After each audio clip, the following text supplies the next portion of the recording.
দেশত এজন ৰজা আছিল। তেওঁৰ শাসনকালত তেওঁৰ প্ৰজাসকল বহুত সুখী আছিল।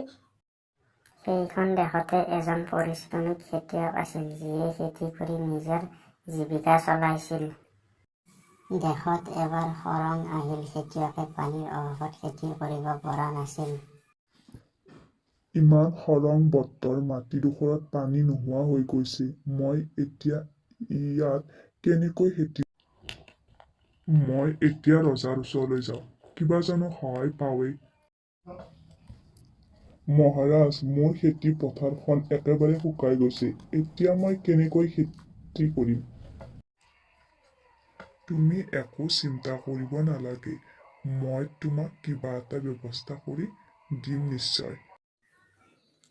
এনেদৰে ৰজাই ৰাজহুৱা পানীৰ ব্যৱস্থা কৰিলে, লগতে খেতিয়কজনকো উপযোগী বীজ দি মোৰ যথেষ্ট কষ্টৰ ফলত আজি খেতিডৰা ধুনীয়াকৈ পৰিপূৰ্ণ হৈ পৰিছে।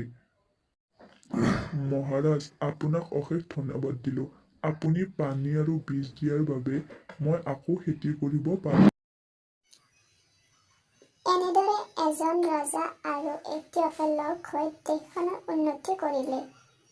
আৰু এনেকুৱা ভিডিঅ' চাবৰ বাবে আমাৰ চেনেলটো প্লিজ ছাবস্ক্ৰাইব কৰি দিব, লগতে ঘণ্টিটো বজাই দিব।